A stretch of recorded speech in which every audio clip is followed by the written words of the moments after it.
the next piece to this is, what do we find to be the most beneficial about being a secular parent? And for me, because I was pretty much raised secular, again, I was able to take the good things that I remember and the very positive things from my childhood and apply them towards raising my children while understanding and unpacking, because yes, all three of us, I don't talk to my mother at all. Because again, I didn't escape indoctrination, I didn't escape abuse. But what my upbringing allowed for me was to untangle that. I think when we leave these traditions behind, we're able to reassess them. We're able to break these traditions to say, and these old adages that honor thy mother and father, which is a biblical term, right? It comes from the Bible and Christianity, to honor your parents no matter what they're doing to you. And so I was able to, and I would hear from my family members, well, that's your mom, she's a single parent, she's going to school, she's working, she's doing the best for you. So that was supposed to excuse the very, the physical abuse that she was inflicting on me and my brothers.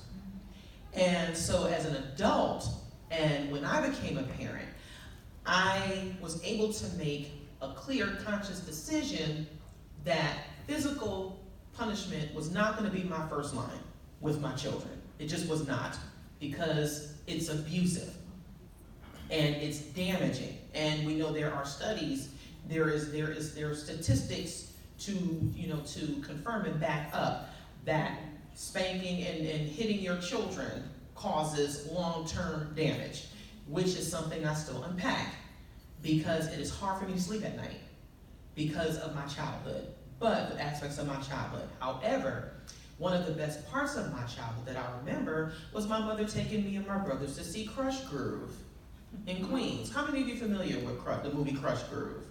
You should be, especially if you're a hip hop fan. So, but these are the types of things that I was able to implement with my children, because my daughter is she was raised on South Park.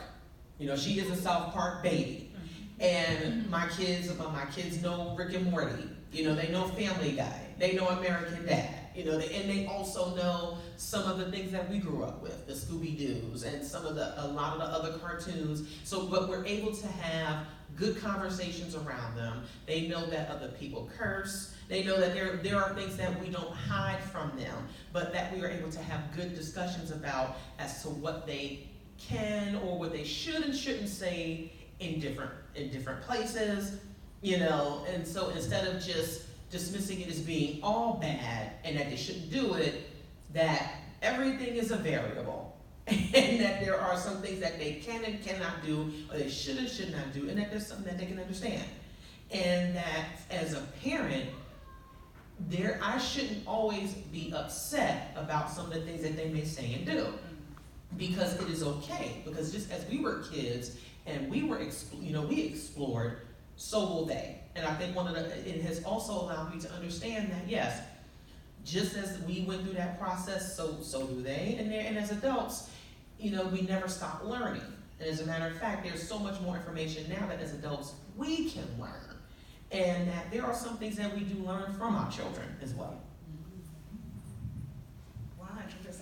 Exactly what you said, especially that last part about the conversations that you can have with your children. I think that's one of the best parts about being a secular parent. We can talk about everything. I didn't grow up talking to my mom at all, and similar situation. There was physical abuse. There was her punching me in the face because I asked for a car. Just kind of crazy stuff. She wouldn't let me out the house. I couldn't go to homecoming. I couldn't go to the party. I couldn't go to sleepovers. Couldn't do anything. I was just always in the house. I went to school, I came home. I went to school, I came home. I had to be up under her all the time. It's like she had this weird codependent thing happening. I don't know. So, get therapy, man. So, so it's that. We didn't have those conversations. We didn't even have a conversation about sex. She told me it was nasty, don't do it. Okay, all right. We didn't have to talk about menstruation, cycle, all that kind of stuff. All of this stuff that, we didn't have these conversations about And then I grow up and I'm all sheltered and scared to do anything and leave the house. It was after I left the husband and I think I was 29, 30 years old the first time I went from, y'all don't know this, Detroit to Toledo. It's 45 minutes. That's the first and the furthest I ventured away from Detroit by myself. Like, it's ridiculous. So, having those conversations, being able to raise my children completely different than the way that I was raised. Yes, there are things you do, things you don't do. And sometimes it is because I said so, but oftentimes I want to have that conversation because there's a lot of background. You need to know why you can't do this, because I want you to start being able to think critically and make things make sense. I don't want you to go to a job and someone tells you to do something, you just do it. You don't ask why, or whatever it is. So we talk about everything. We do. We talk about the Rick and Morty. We talk about that. They're big on YouTube. They find some crazy stuff on YouTube, right?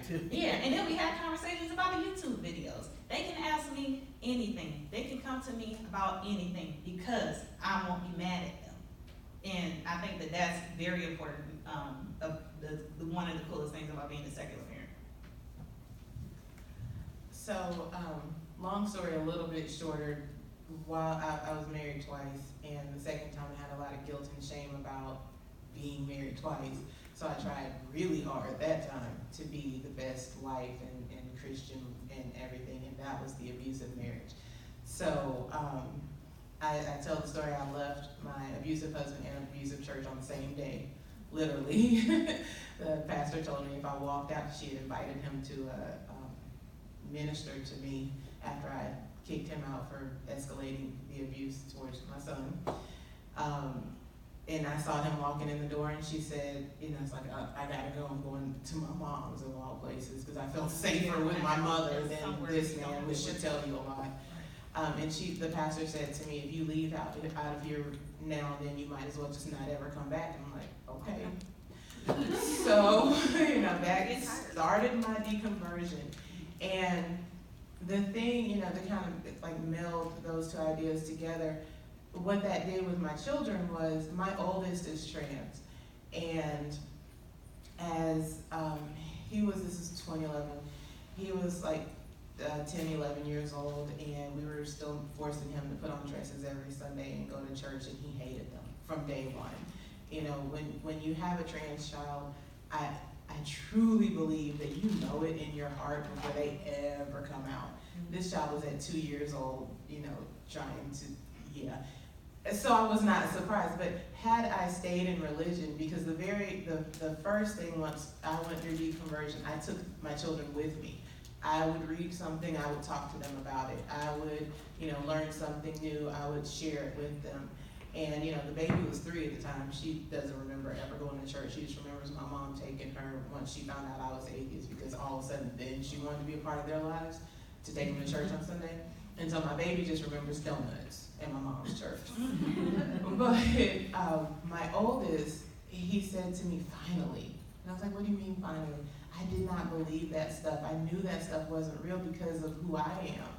And I'm like, what do you mean? At this time, I'm thinking I just have a tomboy, right?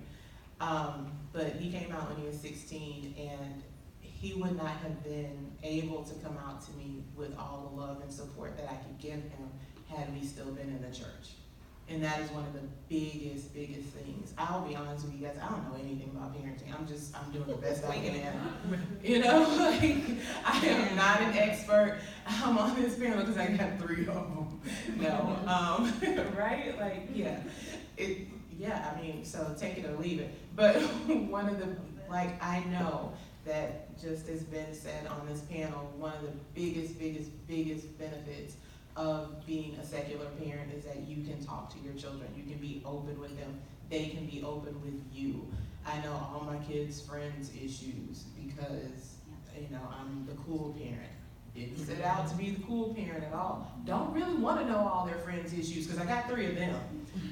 But, that's the openness that they have. And so that's really beneficial. And I did ask my children some of these questions. I was like, what do y'all think? And it was funny because one of them said, they don't have to waste about the beneficial things. They don't waste time at church. They don't have to worry about me spanking them. And when they have a problem, I don't tell them to go pray about it.